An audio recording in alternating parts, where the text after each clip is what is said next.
દરેક દીકરી ભણે, દરેક દીકરી આગળ વધે એવી નેમ સાથે રાજ્ય સરકાર જ્યારે પ્રયાસ કરી રહી છે ત્યારે આ પ્રયાસમાં કચ્છ મહિલા વિકાસ સંગઠન જેવા સંગઠનો પણ આગળ આવ્યા છે. એમની મદદથી જિલ્લા શિક્ષણાધિકારી કચેરી એમની સાથે સંકલન કરી અને સમગ્ર જિલ્લામાં છેવાડાના જે ગામડાઓ છે કે જ્યાં દીકરીઓને ભણવામાં તકલીફ પડતી હોય અને એ લોકો સ્કૂલ છોડી દેતી હોય છે ત્યારે આવે બાળકીઓને, દીકરીઓને શિક્ષણમાં એક તક મળે, ડ્રોપ આઉટ ન થાય એના માટે અખર કેન્દ્રો શરૂ કરવામાં આવે છે. સમગ્ર જિલ્લામાં 45 જેટલા છેવાડાના ગામડાઓમાં આપણે અખર કેન્દ્રો કચ્છ મહિલા વિકાસ સંગઠનના પ્રયાસથી શરૂ કરી રહ્યા છે. તેમાં 450 જેટલી દીકરીઓએ પ્રવેશ મેળવ્યો છે. છેલ્લા લગભગ 4 વર્ષથી આ પ્રયાસ અવિરત છે. ખૂબ મોટી સંખ્યામાં દીકરીઓ આમાં જોડાઈ રહી છે અને 10મા ધોરણ 12મા ધોરણની પરીક્ષાઓ પાસ કરીને આગળ વધી રહી છે. જી, વાત સાચી છે. કારણ કે દીકરી જ્યારે પોતાના પિતાના ઘરે હોય ત્યારે તો ચોક્કસ એની સંભાળ લેતી જ હોય છે, પણ જ્યારે દીકરી પરણીને સાસરે જાય ત્યારે પોતાના પતિ, પોતાના બાળકોનું પણ એટલી સાર સંભાળ લેતી હોય છે. ત્યારે જો શિક્ષિત હોય દીકરી તે બંને ઘરને ખૂબ મોટો લાભ થઈ શકે છે અને એ રીતે કે પોતાના બાળકને સારું પોષણ મળે એના માટે તો એ પ્રયાસ કરે જ છે, સાથે સાથે પોતાના બાળકોને શિક્ષણ મળે એના માટે પણ ખૂબ પ્રયાસ કરતી હોય છે, કારણ કે શિક્ષણનું મહત્ત્વ એ જાણતી હોય છે. એટલે આ તકે હું આ સંગઠનનો પણ ખૂબ ખૂબ આભાર માનું છું. આગળ જતાં પણ અમારા તરફથી, રાજ્ય સરકાર તરફથી જે પણ મદદની જરૂર હશે એ આ સંગઠનને પ્રોવાઈડ કરશું અને જિલ્લામાં ડ્રોપઆઉટ રેશિયો ઘટે, દીકરીઓ ભણે, આગળ વધે એના માટે પ્રયાસ. ખાસ કરીને આપણે રાજ્ય સરકાર તરફથી, અમારા શિક્ષણ વિભાગ તરફથી ચાલુ વર્ષે એક બેક ટુ સ્કૂલ નામનો કાર્યક્રમ લોન્ચ કર્યો છે. એના અંદર 15,000 જેટલા વિદ્યાર્થીઓ એવા છે કે જે ભણવા કચ્છના અંદર માગતા નથી. એવા વિદ્યાર્થીઓનો અત્યારે શિક્ષણ વિભાગ દ્વારા દરેકનો ડોર ટુ ડોર સંપર્ક કરી અને એને રીએનરોલ કરવાની કાર્યવાહી ચાલુ છે. અત્યારે 5,000 જેટલા વિદ્યાર્થીઓ એને આપણે રીએનરોલ કર્યા છે. અને આ એક અનોખો કાર્યક્રમ એવો છે કે જેના અંદર આ દીકરીઓ સ્કૂલમાં આવવા માગતી નથી, પરંતુ કચ્છ મહિલા વિકાસ સંગઠન જે છેલ્લા 4 વર્ષથી આ ડ્રોપઆઉટ કન્યાઓ માટે કામ કરે છે અને છેલ્લા 2 વર્ષથી એમણે શિક્ષણ વિભાગ સાથે ટાઈઅપ કર્યું છે. એટલે પહેલાં એવું હતું કે આ એના 45 અખર કેન્દ્રોમાં દીકરીઓ ભણતી હતી અને એના પછી આગળ એ 10મા 12માની પરીક્ષા આપી શકતી નહોતી. એટલે 2025થી આપણે માનનીય આનંદ પટેલ સર, જે વખતે કલેક્ટર સર હતા, એમના હસ્તે આપણે 450 દીકરીઓનો પ્રવેશ આપેલો હતો ડ્રોપઆઉટ થયેલી, અને એ પૈકી 399 દીકરીઓએ આ વખતે 10મા 12માની પરીક્ષા આપી છે અને સારા ટકે પાસ પણ થઈ છે. ચાલુ વર્ષે આજના કાર્યક્રમના અંદર આપણે ફરીથી 450 નવી દીકરીઓને આપણે પ્રવેશ આપી રહ્યા છીએ અને એને આપણે ઓપન સ્કૂલના અંદર દાખલ કરીશું. એને તમામે તમામ સરકારી સહાય આપણે આપીશું.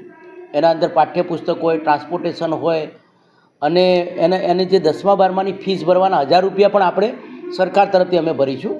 એટલે સરકારી સગવડો પણ અમે પૂરી પાડી છે અને એક અનોખો કાર્યક્રમ રહ્યો. આ કાર્યક્રમના અંદર અમારા મુખ્ય મહેમાન કલેક્ટર સર પણ હાજર હતા અને ખૂબ મોટી સંખ્યાના અંદર આ દીકરીઓ કચ્છના ખૂણે ખૂણેથી લગભગ 9 તાલુકામાંથી આ દીકરીઓ અને એના વાલીઓ, એની માતાઓ આમાં જોડાઈ છે. અને કચ્છ માટે ખુશીના સમાચાર છે કે આ 450 દીકરીઓ ફરીથી આ શિક્ષણ યજ્ઞમાં જોડાઈ છે. એટલે ખાસ આપણે દીકરીઓ માટે આપણે શિક્ષણ વિભાગ પણ કામ કરી રહ્યો છે અને આવી એનજીઓ પણ કામ કરી રહી છે. આના સિવાય આપણી 2 એનજીઓ પણ હજુ જે કામ કરી રહી છે, એના અંદર ઈશાર અને યુનિસેફ, એ પણ આ કન્યાઓના શિક્ષણ માટે કામ કરી રહી છે. એટલે ખાસ કરીને આપણે વાલીઓને આપણે ખાસ સંદેશ આપવા માગીએ છીએ કે ખાસ કરીને દીકરી એ આપણા 2 ઘરને આપણે તારે છે. એટલે દીકરીઓને ભણાવો, આગળ વધારો અને કચ્છના શિક્ષણ માટે એક સીમાચિહ્ન રૂપ આ દીકરીઓ બને એ માટે આપણે વાલીને અપીલ કરીએ છીએ. તો હું કૃતિ છું, કચ્છ મહિલા વિકાસ સંગઠનની ડાયરેક્ટર છું અને 2022થી આપણે આ કાર્યક્રમ શરૂ કર્યો. અખર એટલે કે દીકરીઓને ફરી પાછું શિક્ષણ જ્ઞાન અને પોતાની સમાનતાના હકની કેડીએ જોડવાનું કામ. અત્યાર સુધી છેલ્લા 4 વર્ષમાં 850 દીકરીઓ અખર સેન્ટરમાંથી ભણી છે. 115 ગામોમાં આપણા અખર સેન્ટર કાર્યરત છે, જેમાંથી લગભગ 600 જેટલી દીકરીઓએ સફળતાપૂર્વક શિક્ષણ પણ પ્રાપ્ત કર્યું છે. આગળ નર્સિંગ, કોમ્પ્યુટર કે બીજા કોઈપણ પ્રકારની રોજગારીની તકો મેળવી રહી છે. અને આજના સમયમાં કચ્છ જેવા જિલ્લામાં જ્યારે આપણે સમજીએ છીએ કે અંતરિયાળ ગામો સુધી શિક્ષણ પહોંચવું થોડુંક અઘરું છે, ત્યારે કદાચ આ સેન્ટર એમને ફરી પાછું જોડવાનું એક માધ્યમ બને છે, એક નિમિત્ત બને છે. ફરી પાછી એમના જે સપનાની ગાડી અટકી છે એ સપનાની ગાડી કેવી રીતે શરૂ થાય, તો બસ એ જ. અને આમાં એમના માતા પિતા, એમના સરપંચો, બીજા આગેવાનો, ગામના આગેવાનો, એમનો ખૂબ સહયોગ મળ્યો છે એમને દરેક પગલે. મારું નામ અનિતાબેન વસંતભાઈ પ્રજાપતિ છે. હું ભચાઉ થઈને આવું છું એમ. અને મારું પિયર છે ચિત્રોડ, રાપર તાલુકામાં. મને ત્યારે હું ભણતી હતી ત્યારે બહુ આમ ભણવાનો શોખ હતો, પણ ત્યારે અમારે સ્કૂલમાં સર નહોતા કોઈ, એમ કે એક જ સર હતા એમ, 1 થી 8 ધોરણ સુધી એમ. પછી મને ભણવાનો બહુ શોખ હતો, પણ સાહેબ કહેતા વાંચો, બસ વાંચવા બેસી જતા, લખો, એકડે એક શબ્દના પાડા લખો, બસ એ લખતા. પછી અમે જ્યારે ભણી લીધું, મેં 10માનું એમ કે ભણી લીધું, 10માની પરીક્ષા દેવાનું આવતું હતું ત્યારે ભૂકંપ આવ્યો. એટલે ભૂકંપમાં મારું 10માનું પૂરું થયું નહીં. પછી ભૂકંપ પછી મેં ભણ્યું નહીં, કારણ કે અમારે 10 પછી ભણવાનું હતું નહીં ચિત્રોડમાં એમ. પછી અમે મારા લગ્ન થઈ ગયા ભચાઉમાં. તો ભચાઉમાં મારા પતિએ કીધું કાંઈ વાંધો નહીં, તું તારે ભણજે, તારે ભણવું હોય તો હજી એમ. એટલે પછી મને ભણવાનો બહુ શોખ થયો. એટલે પછી તોય પણ એમ હાલમાં હું અત્યારે નોકરી કરું છું આંગણવાડીમાં હેલ્પર તરીકે. એમ મને બહુ શોખ હતો કે હું આગળ સરકારી નોકરી કરું, પણ કાંઈ વાંધો નહીં, નાનકો જોબ મળ્યો, પણ એ પણ થોડોક સરકારી જેવું જ છે એમ. એટલે હવે હું બહુ ખુશ છું કે આજે મને આ સંસ્થા તરફથી ને 10માની પરીક્ષા દેવા મળશે એમ. અને હજી હું આગળ વધીશ, જો પાસ થઈશ તો, અને થઈશ જ એવો હું હજી પ્રયત્ન કરીશ અને કોશિશ પણ કરીશ એમ, મહેનત કરીશ એમ. આજે અત્યારે મારો એવો અનુભવ છે એમ. મારું નામ જુણેજા રજિયા છે. હું ગાંધીધામ સુંદરપુરીથી આવી છું. આખા સેન્ટરમાં મેં 10 પર પાસ કર્યું છે અને 12 પર પાસ કર્યું છે. આજે મને એમ ગર્વ છે કે હું 12 પાસ થઈ છું. મારા દાદાનું સપનું હતું આ કે હું 10 પાસ થાઉં અને આગળ મારા પગ ઉપર ઊભી થાઉં.